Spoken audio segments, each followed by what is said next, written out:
nerds, welcome back to my channel. Today we are doing another episode of Rouge. The series on my channel where I simultaneously put on makeup and do a book review. This episode's subject is Poor Little Bitch Girl by Jackie Collins.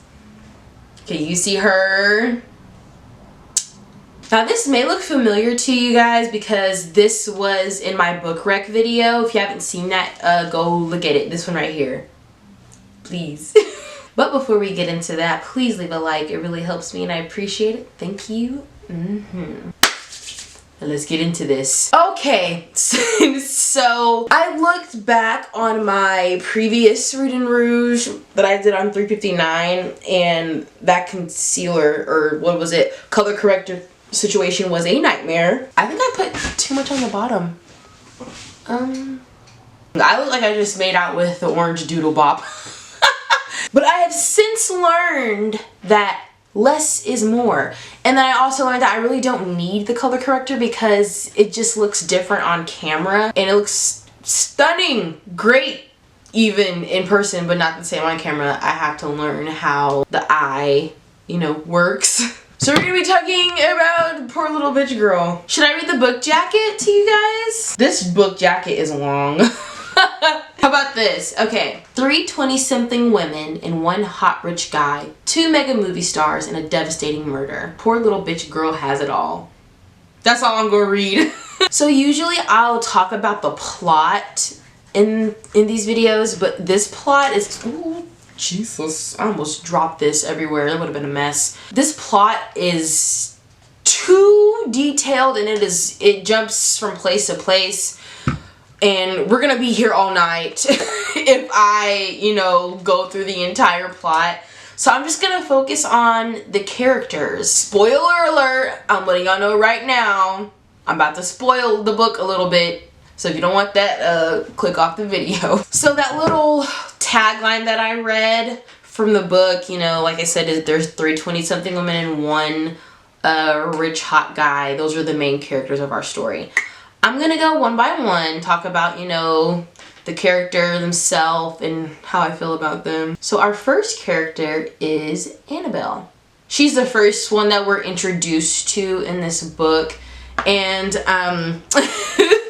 she's introduced to us in a very interesting way. Y'all saw that when I did the book rec video. If you didn't see the book rec video, this is the very first page of the first chapter, which happens to be Annabelle's. Go ahead and read that. I'll give you a minute. Those are the first 2 sentences of the book. So Annabelle is the daughter of 2 prominent Hollywood stars. Both her mom and dad are like big time, or were big time actors and actresses in their prime. And she's like the spoiled little rich girl, spoiled poor little bitch girl from Beverly Hills. So yeah, she's had money and status ever since before she was born. At a young age, she finally fled the pressure from her parents. She left LA and then she went to New York, and then when she got to New York, she started a call girl business, and she is one herself, or the top call girl, like the boss call girl, which people call a madam. So that's what she's doing now. She left LA when she was like a teenager, I think, and then she got to New York and started doing a call girl business. That's her tea. Well, she didn't start doing this by herself. She did it when she met her boyfriend, Frankie. Imagine like a skinny guy with like long, like greasy, dark hair, okay? I don't know who that would look like in real life. Now, being that she's from LA, out of all places, more specifically Hollywood, she was exposed to sex and sexualized at a very young age. Annabelle uses people, to get what she wants. She really doesn't have that much of a humanity inside of her. She barely has any morals, so don't expect her to have a smidgen of humanity, okay? Just because Annabelle ran away from her parents' money does not mean that she has given up on the lavish lifestyle. This call girl business that she's running, it rakes in the dough. So trust me, she is living comfortably as ever, okay? As I just showed you in the beginning of the book, she is about to go on this job that involves a underage boy.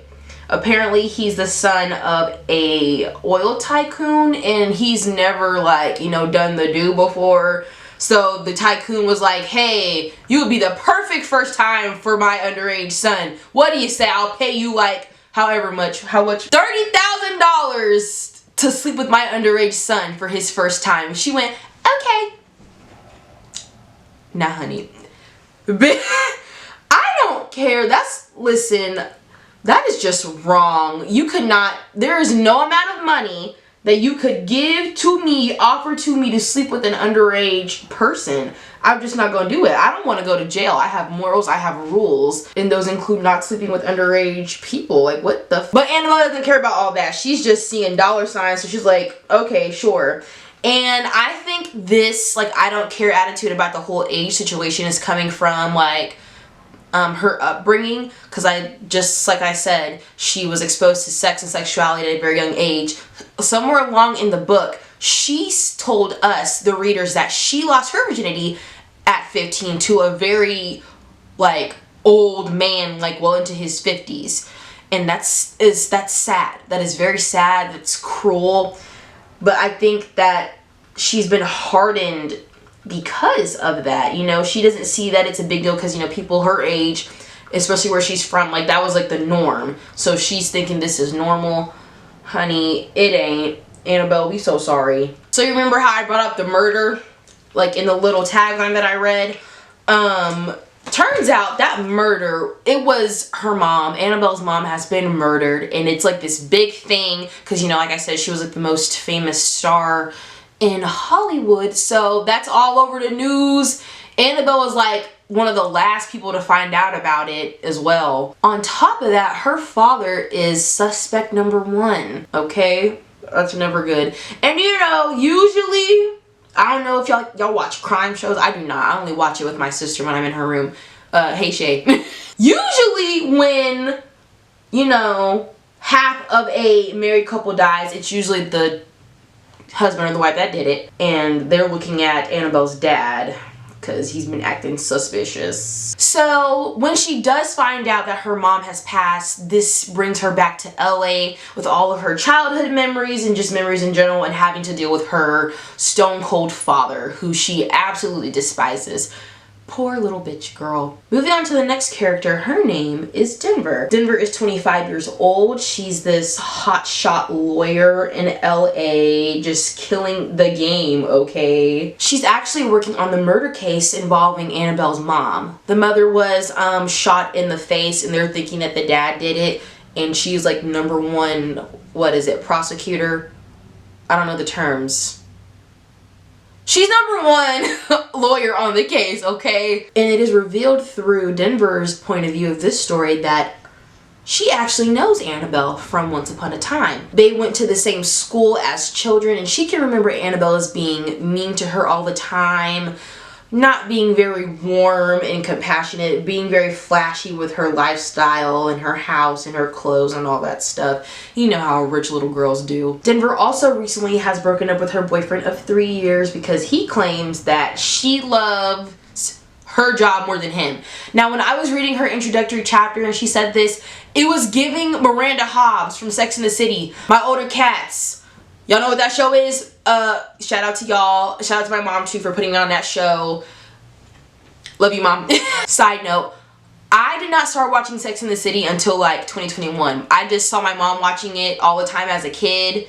Not the sex bits, but like mother, like daughter, right? That show is good to me. But back to what I was saying about Denver's ex-boyfriend saying she cherishes her job more than the relationship. That's giving Miranda Hobbs, because Denver is very, you know, driven. She's very independent. She's work obsessed, I will admit.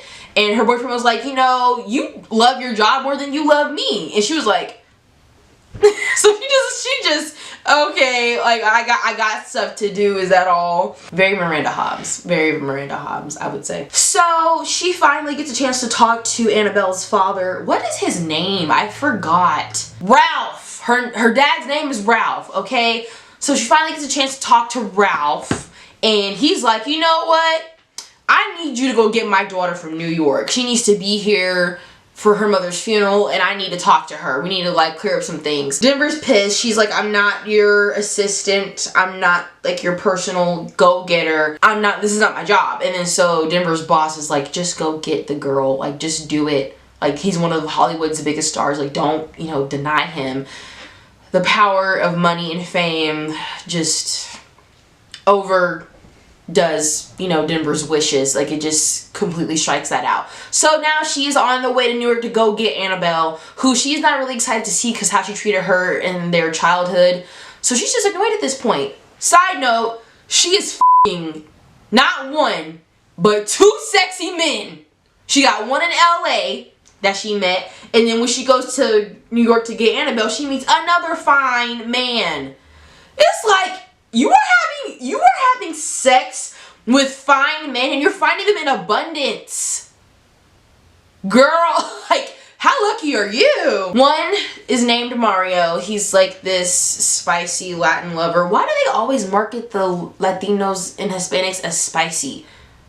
Break the stereotype. Break the typecast. Damn. And then when she gets to New York, she finds this golden retriever, blonde-haired, brown-eyed, Owen Wilson type guy. They said in the book, that wasn't me. Type of guy. His name is Sam, and he's like the nice one. He's caring, nurturing, whereas Mario is like, you know, just sensual and sexual and rough, like, you know. Moving on to the next 20-something woman, we have Carolyn. Carolyn lives in Washington, D.C., and she is the personal assistant of the senator of the senator of Washington, D.C., Gregory Stone. I think it's Stone, yeah. Gregory Stone, something like that, yeah. I know there's a Stone in his last name. Whatever. So, Carolyn's my least favorite. You want to know why? I'm gonna tell you why. She's quite literally sleeping with her boss, having an affair. Very Monica Lewinsky. Not only is she sleeping with her boss is married, has been married for some time because he's like 50-something. And he got 2 kids. 2 kids. Like, girl, oh my god. Listen. I know she's a fictional character, but I can't stand that type of woman. Like, you know that this man is married with kids and you still f***ing him. Do better for yourself. I mean, so after months of Gregory promising to leave his wife and family for Carolyn, and he has not acted on that because he's not going to do it, Carolyn finally says, you know what? Since you didn't keep your promise, I'm going to expose you. I'm going to tell everybody everything. And he's like, oh yeah, please, no you won't. And she goes, oh, that's not all, boo. I'm pregnant and you the pappy. Carolyn. Carolyn! This is why birth controls and condoms exist. Because of this stuff. Like, it's like, Bebe, what is you doing? You willingly got pregnant by a man who ain't shit. I don't care if he's senator. I don't care if he's the president of the United States. I just spit everywhere. Please ignore it. But yeah, he got money. Yeah, he been taking care of you. And then reading this story, it seems like she's only giving and not receiving. Because every time they talk about, you know, sex, it's her going down on him. And he never reciprocating. Or not that it's, you know, in the book that he's ever reciprocated. Well, he must have had reciprocated because she's pregnant.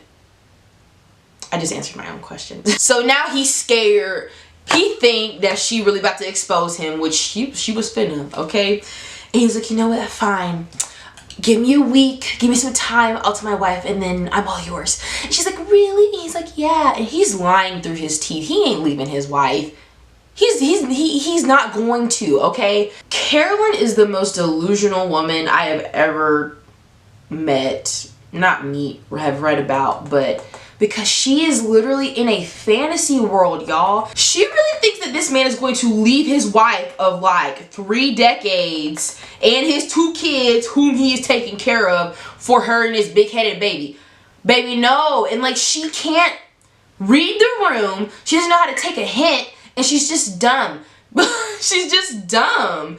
Like, she's really perpetuating, like, the dumb blonde thing because she does not know how to read the room. And you can tell he's lying. Like, this, it doesn't take a rocket scientist to see that he's lying, you know? And we have the advantage because we're reading it and we know he's lying. But still, I want to be as confident and as delusional as Carolyn one day because it is not slowing her down, honey. She has a pep in her step. She be fantasizing about them, you know, having a life together. It's really bad. It's awful. Now to our final main character, the rich hot guy. Very, very much a book boyfriend, ladies. We have Bobby. Now, Bobby has a very long last name. I think he's half Greek and he's half Italian.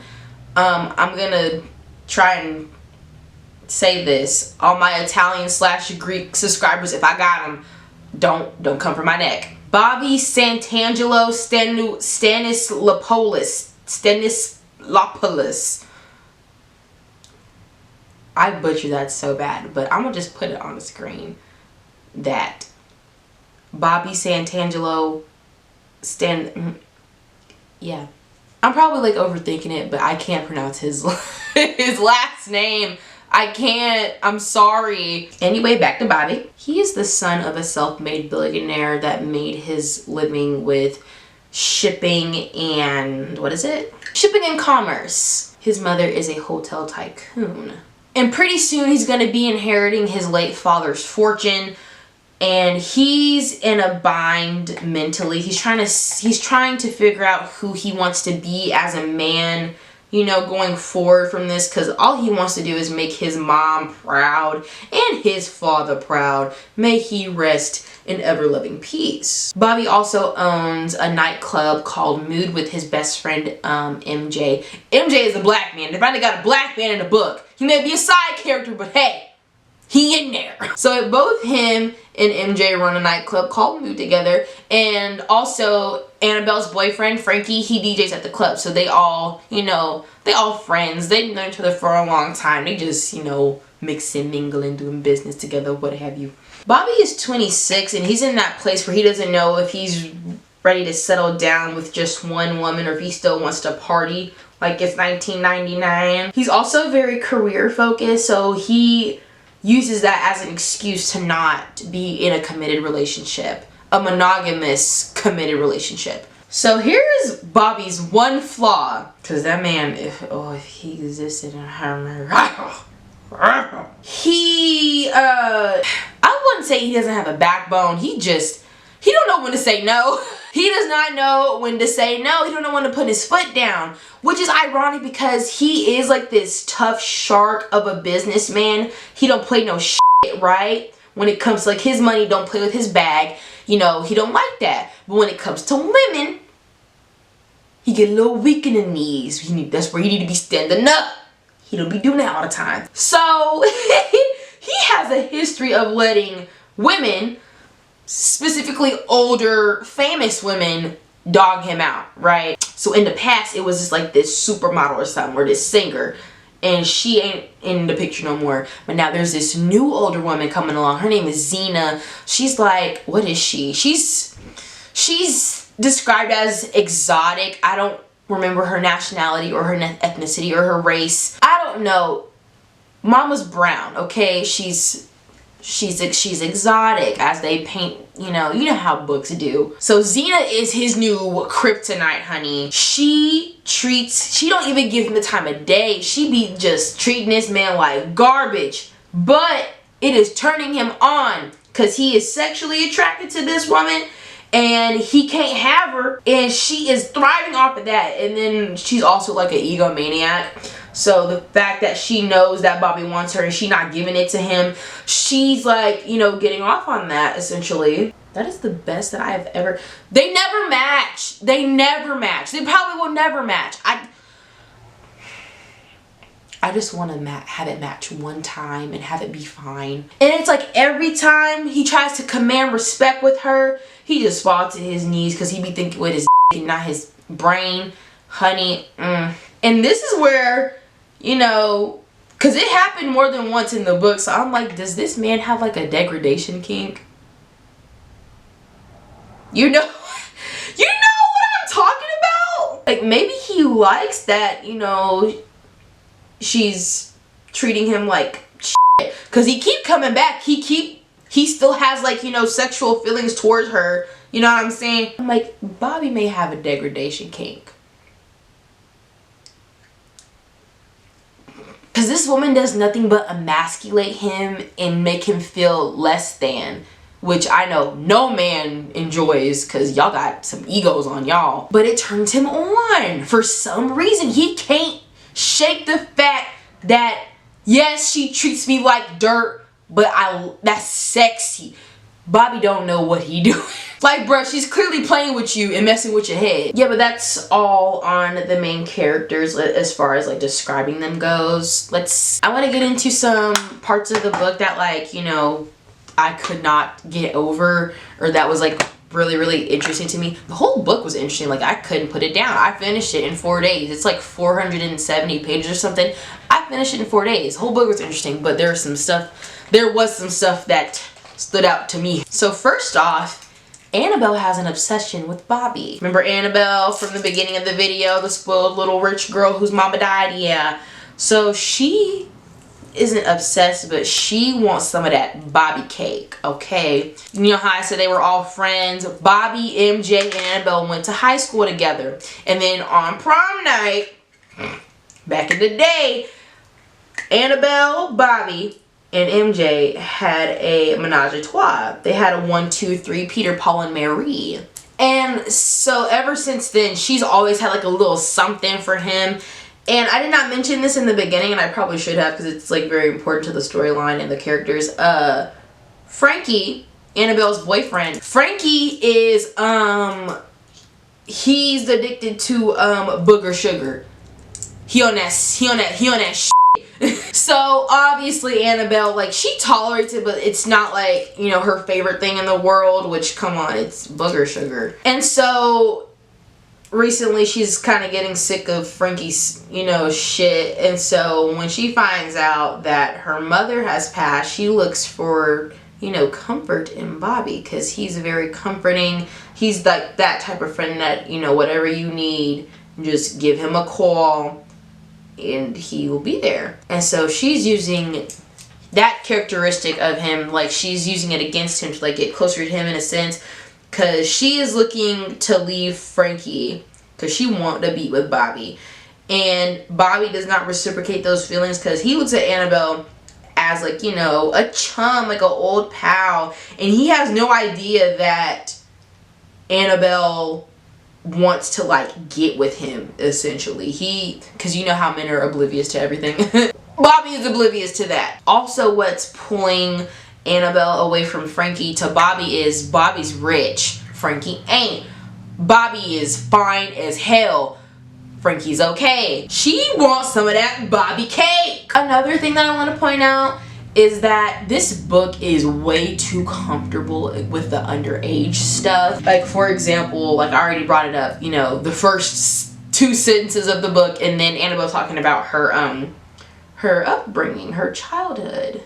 Now, if any of my subscribers are from LA, like, feel free to tell me in the comments, like, how much of this is true. Like, are y'all, like, partying and drinking at freaking 15 and 16 because of the LA scene? Let me know if you're from LA. And I get it. Like, in Hollyweird, that is probably how it is. We've heard stories and conspiracy theories about it. It's Hollyweird. Like, okay, that's their norm, but we don't do that over here.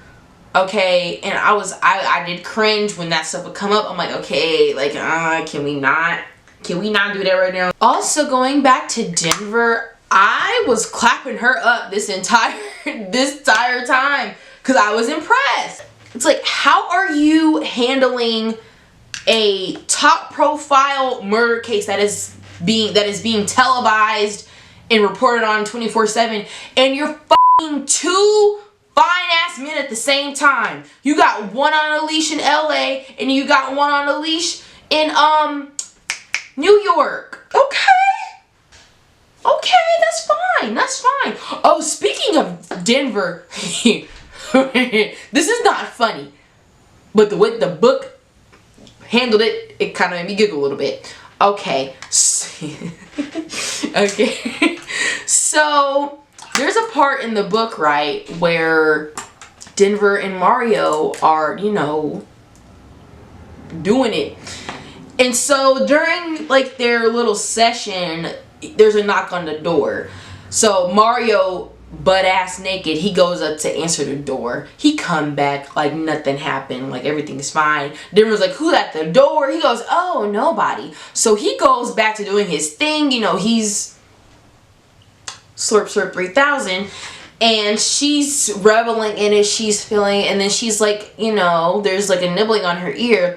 And she's like, oh, you're so crazy, like that feels so good. And then she stops because she realized something is wrong. She goes, wait, how is he nibbling on my ear but his head is between my thighs? This man brought in a third party. More specifically, this third party was an LA blonde with fake titties. That is Denver's least favorite type of person ever to exist, because she has always felt inferior to the blonde women with the big titties. Okay, so being that Mario was hyping her up for like days about how sexy she is, how confident she is, and how she ain't like other girls, he gonna bring in a blonde with fake knockers to like get a 1, 2, 3 going, and without Denver's knowledge at that. So rightfully so, Denver gets up, she mad, she pissed, I would be too. She leaves the scene, and then this part was funny. Mario was running after her like he didn't do nothing wrong, butt naked out into the streets of LA, running after her car like, oh baby, come back, we can finish this. No, we can't, because you lied, and that's technically assault. What else? Oh my god, there's there's so much in this book, y'all. I can't. You know how I talked about my indicator of a good book is if I can see it in my head playing like a movie, it's a great book. I can tell that, you know, if I get that from reading. And that got me thinking, this would be a really good movie. This would be an excellent movie. Someone needs to make it happen. Now, here's my casting, okay? So Annabelle is depicted to have like bright red hair or like strawberry blonde hair. I would put up Madeline Petch. Is it Madeline Petch? Am I saying her last name right? I don't know. The redhead from Riverdale. I think she would do amazing in this role. Just like dye her hair a little lighter. And I've seen her act. I think she can do it. She can very much do it. For Denver, she's depicted as being, you know, shorter, like on the average height of, you know, the spectrum. And she has brown hair. I would say probably, you know, now don't hate me for this, I would probably say Joey King, to be honest. Because first of all, she's on the shorter side. And I think that she can pull off that, you know, serious, independent woman, like driven type of character. I feel like Joey King would do well in this role if it was offered to her. And her role in the act, like she did phenomenal in that. So I feel like she would do this role justice. I think Laura Marano would do good in this role too. She'd probably be perfect, actually. I would love to see that. Carolyn, now she's blonde. Cause yeah. For her, I kind of had trouble picking. It would either be Sabrina Carpenter, just because of like Carolyn's personality. It's like very delulu and doe-eyed. I feel she can like bring that to life. You know who would be a great person for this role? Sydney Sweeney. Only because of her prior experience of playing a homewrecker in Euphoria. She was also very delulu. So either Sabrina Carpenter or Sydney Sweeney for the role of Carolyn. Now Bobby, I don't know. I would say Jake T. Austin, but he's not Italian. He played half Italian when he was on Witches of Waverly Place.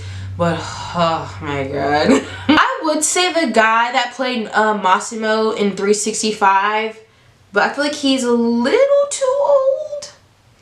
I mean, he looks great, but maybe he's like too old because Bobby's supposed to be 26. I don't know about that. Who else? Like someone with, I guess I didn't give it that much thought of who could play Bobby. Somebody who is fine, that is of Italian descent, or that is Italian and or Greek, and that has like that long dark hair. Y'all give some suggestions in the comments, please. But this would be like a crazy movie. Not a show, because I feel like, you know, you can only go so far with a show. And that would mean you have to make other seasons, or unless it's like a limited series. You have to keep the storyline going, which I would love to see this storyline keep going. I don't know if the other books that Jackie Collins has is even related to these characters or this storyline. But I want to see what happens with all these characters. I want to see what happens with Annabelle, Denver, Carolyn, and Bobby. I want to see how everything turned out at the end. Because y'all, this book had some twists. It had some turns. It had drama.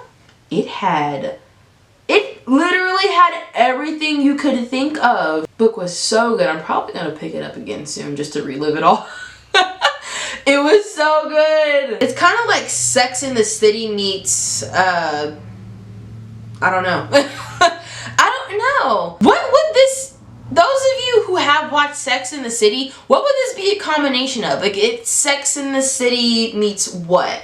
I would have no clue. I'm trying to blend this out, buff it out. Oh, I forgot to add this. Okay, so you know how Frankie and Annabelle are running the call girl business together, right? So to keep up with the appointments and have the books updated and all that stuff, they have taken on Frankie's cousin and her son to, like, you know, be in the office or be the drivers or whatever. Why does Frankie's cousin have a crush on him? She has a crush on him to the point where it's like, anything you say, Frankie. Yes, Frankie. Do we really need the emotional incest? I know one of the main places in this book is Hollywood, but this is taking place in New York. Do we need the emotional incest with everything going on? Like, there's so much going on in this book. Like, why do we need emotional incest as well? Like, why is this a factor? There's also this one part with Carolyn in the book that I cannot talk about because I'm going to spoil it. I will spoil one thing though. F it. So at some point in the book, Denver and Bobby meet. And she knows Bobby too from once upon a time because they all went to the same school, remember? So Denver's like, he kind of fine, but I doubt that he'll even like talk to me because I'm a nobody. He didn't acknowledge me in high school. Why would he acknowledge me now? Girl, they end up started flirting with each other, hun. They flirt with each other. This playful banter. She ended up feeling him. He ended up feeling her. Things transpired not in that way. I wish it did, because... And this is where I started feeling some resentment towards Denver's. Because, like, no. You have had quite enough, ma'am. You are already screwing two fine men. Two sexy men. You can't have them all. Leave some for the rest of us. I keep bringing up Denver. I think it's because she's my favorite character in the book. But and also, Denver really downplays her beauty. She's like, oh, I'm just, you know, I pale in comparison to all these blondes, these tall, leggy blondes in LA with the big boobies and the fake butts. I'm like, honey, please, you are beautiful. Just stop. That's what I imagine, okay? She must be fine because she's pulling all these attractive ass men. You got to be fine, baby, okay? Don't dull your shine, honey. This is a really good book. Like I said, I finished it in 4 days. Absolutely loved it. 9.5 out of 10. Minus 0.5 for like the underage stuff. I wasn't with all that. But other than that, excellent, excellent story. I recommend it. Y'all should go get it and read it. And yeah, you need it. No mascara tonight. When I clean this off, I don't want to lose my eyelashes and make my eyes red. So I'm just going to skip the mascara tonight. How do I do my hair? How should I do it? Did y'all notice that I didn't have on any earrings today? I feel naked. I like it. Let's go with it. Okay, I'm done. That concludes our video for today. Leave a comment if you want to. If you've read the book, tell me what you thought about it. If you haven't read the book, go get it. And subscribe if you want to. I'll see y'all on the next go round. Okay, bye.